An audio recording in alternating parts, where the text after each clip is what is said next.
Most international students don't realize you can build credit in the US even without a social security card. And some even ask, can I get a credit card on an F-1 visa? When I moved here, I had no clue how any of this worked. But over time, I figured out how to open my first bank account, get a credit card, and start building credit history that still helps me today. In this video, I am going to break down step by step so you can avoid the mistakes I made and feel confident about your finances in the US. Now, quick disclaimer before we dive in. I am not a financial advisor. This video is for educational purposes only. Make sure you do your own research or talk to a qualified professional before making any financial decisions.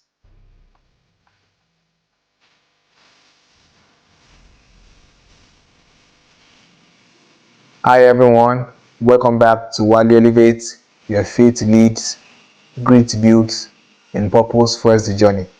If you are new here, I'm Wally and I'm here to help you elevate spiritually, professionally, and personally. Now, let's start with the basics.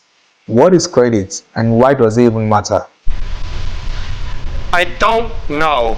Credit is your ability to borrow money and pay it back responsibly.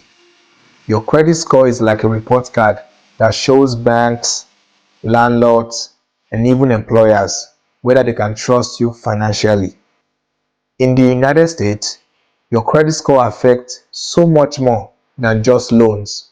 It can determine whether you can rent an apartment, buy a car, get approved for a phone plan, qualify for better interest rates, or even get certain jobs. That is why it is so important to start building your credit as early as possible. Now, the problem is many international students don't know where to start or think they need to wait until after graduation. But that is not true.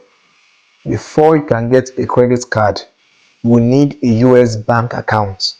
The reason is because it builds trust with banks and shows you are financially active. You will need your international passport, your I-20, your I-94, which is your arrival record, proof of an address, something like a lease or an utility bill. And I believe most banks have special programs for international students. So just walk into a branch and ask what documents they require to open a bank account. One quick tip, start with a checking account for everyday spending and a savings account to set aside money. Now, after you open a bank account, you can then proceed to apply for a student-friendly credit card without a social security number or SSN.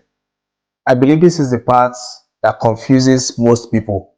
But the good news is you can get a credit card even if you don't have a social security number or SSN. Are you serious? One of the ways you can get a credit card without an SSN is by applying for a secure credit card. This card usually requires a deposit of about somewhere between 200 or 500, which becomes your credit limit. It is one of the easiest ways to start building credit safely. Some banks that actually might be offering this kind of credit will be Capital One Secure Card or Discover Secure Card. Another way to get a credit card is through the Individual Taxpayer Identification Number or ITIN. If you don't have an SSN, you can apply for an ITIN and use it on your credit application. Discover is secured and Capital One Platinum secured. They allow applications with ITIN. Hey, that's pretty good. But remember, always read the terms carefully before applying. And you can also reach out to your bank and ask if they offer credit builder loans. It is another safe way to build credit without spending your own money or without spending money you don't have. Once you have a credit card, you will need to use it wisely to build a positive history. You would have to do things like paying your bill on time every single month. Even one late payment can hurt your score.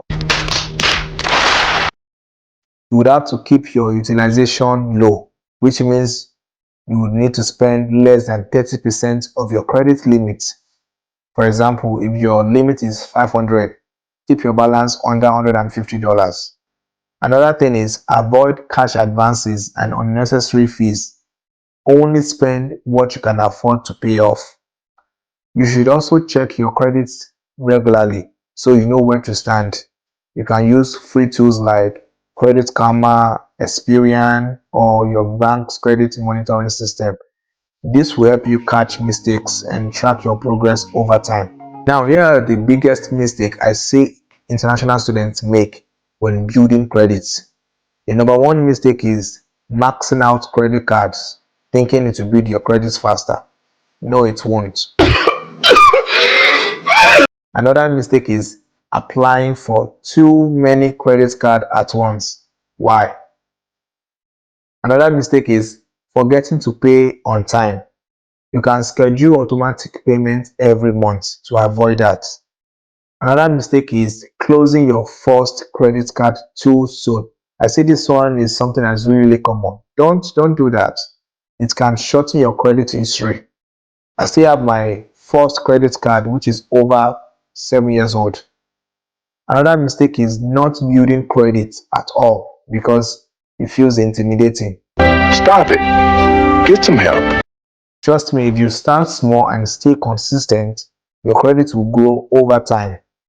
When I started building credits, I didn't have much, but I had faith, wisdom, and discipline. God honors stewardship, whether it is $300 or $3,000. Manage it well, and more will come. Now, if you found this helpful, hit that like button and share this video with another international student who needs to hear it.